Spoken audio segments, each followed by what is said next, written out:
mbokk yi daleen ak jàmm seen YouTube bi di MSTK TV ginnaaw bi liste yi nga xamee ne conseil constitutionnel joxe nañ ko mooy liste candidat yi bokk ci élection présidentielle 25 février 2024 yi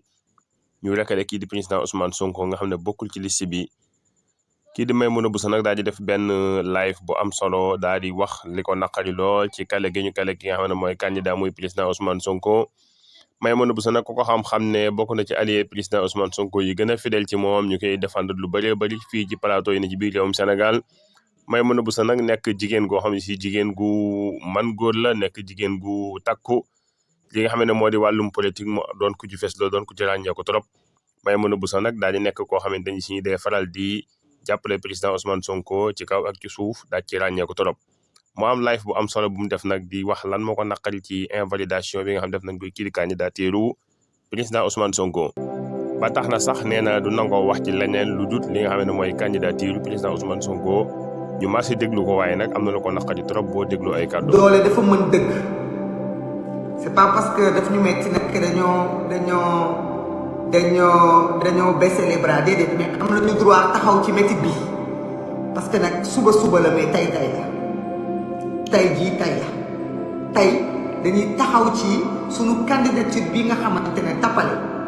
ak ragal bëri ak utiliser administration utiliser justice moom moo tax tey candidature président Ousmane Sonko ñu xañ ko askanu Sénégal. bu fekkente ne suba sax moom mi nga xam ne moom la ñu tànn jox ko sunu kàddu lum ñu wax dinañ ko def mais loolu suba la mais tey dañuy taxaw ci li ñu dund dafa metti parce que li ñu dund dëkk bi ñu koy dundee dafa dañ ne dëkk bi dëkku loi dëkku législation dëkk boo xamante ne yoon moo fi war a daw yoon boobu tey moom moo jéng ba tëdd ci suuf parce que conseil constitutionnel su jëlee jurisprudence dëgg ci tànk terewul mu invalider candidature le président Ousmane Sonko wëlbati ko du wax nit ñi wax li nga xamante ne ay waxu diffamation parce que li mu wax ci considérant yi mooy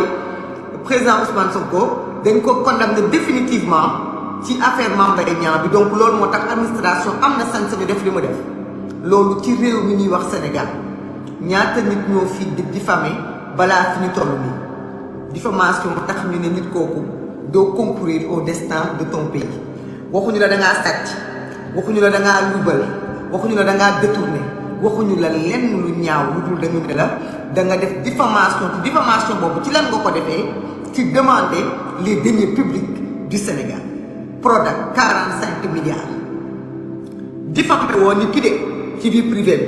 bi diffamé woo ko ci ay mbiru boppam da nga ko laaj ci bu fekkante ne am na sax diffamation amul ci loolu ndax rapport bi dañu ko wax mu leer te rapport boobu moo taxoon Mame Mbaye Niang démissionné Amadou Ba mi tey di nekk seen candidat moom moo ko ci tuddoon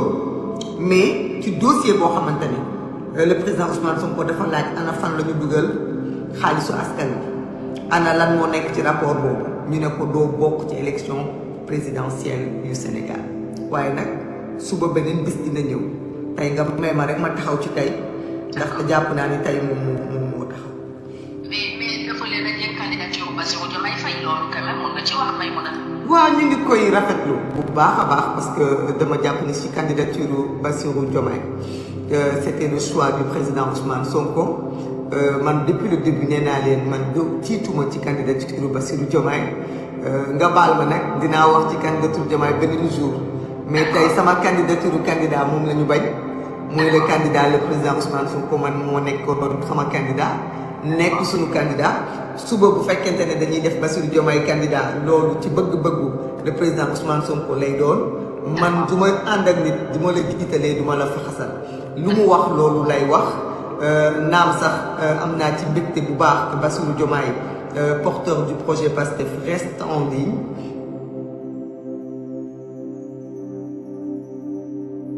en liste te xam na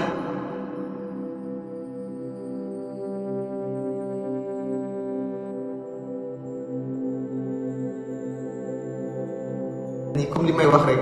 à la kulli al 2024 élection yi Ousmane Sonko dina ko gagné ci bunt bu mu munti jaar dina ko gagné parce que sénégalais ñoom ñoo ko ko yéene di jéggalu commencé naa live bi Fatou Thiam mënuma ko woon bañ a jël parce que sama sœur la mais il fallait que ñu def live bi waxtaan ci suñu biir parce que li am situation la boo xam ni il faut kenn suñu ku nekk jàngat ko maa ngi nag rafetlu di magnifier la capacité à hauteur sénégalais yi nekk nañu nit ñoo xam ni dañoo xeex sonn ba nga xamante ne tey jàpp nañu ni lu am rek am nañu possibilité de transcender ça et de rester. mbokk yi kon ñoo ko déggandoo Maimouna Bousso ku déglu kàddoom yi da nga xam ne am na lu ko naqari xol bi fees na lool Maimouna Bousso boo xoolee xar kanam gi sax kanam gi dafa mel ni lu xaw fulu ndax am loo xam ne si métti na ko lool ci invalidé gi ñu invalidé candidature président Ousmane Sonko. Maimouna Bousso nag li mu wax leer na nee na Sénégalais ji boppam lii waruñ ko war a mën a bàyyi mu jàll parce que lii lépp rek ab seetaan la dañoo seetaan ki nga xam ne mooy président Macky Sall mu teg tànkam bi justice Sénégal teg tànkam administration bi teg tànkam tey jii nag ci conseil constitutionnel nee na la wutoon bett kenn nee na ki nga xam ne mooy président Ousmane Sonko kat invalidation gi invalidé candidature am teguñ ko fenn ci lu dul wax ne dafa am benn condamnation définitive bu jëm ci wàllu diffamation digganteem ak Mame Mbaye Niang nee na kat président Ousmane Sonko biñ koy condamné ci loolu kat na Sénégal yëpp fàttaliku ne nekkul ne da koo diffamé ci vie privée am wala dara déedéet dafa am dossier bu ñu wax 45 milliards ñii ne 29 milliards la président Ousmane Sonko dafa laaj ay question kii di Mame Mbaye Niang ne dañ ko épinglé na génn leeral Sénégalais yi xaalis boobu fan la jaar mu fàttali leneen lu am solo ci biir ne ki nga xam ne moo di Amadou Ba moo njëkk a souligner li nga xam ne moo di dossier boobu moom ci bopp moo waxoon ne kii di Mame Mbaye Niang kat dafa am ak luubal gu am ci digganteem ak Prodac boo waxoon ne lii di rapport kat amoon na waaye lu mën a xew daal sukkandiku nañ ci loolu ba mën a xañ kii di président Ousmane Sonko lii di candidature am loolu nag nekk lu naqari lool Maimouna Bousso mu leeral ko ci ay kàddoom wane ne Sénégalais yi lii lépp seenug seetaan la seenug mën a woyofal mbir la ba mu fa ëpp ay loxo parce que kat invalidation président Ousmane Sonko teguwut fenn fudut ci administration sénégalaise rawatina kii di Cheikh Issa Sall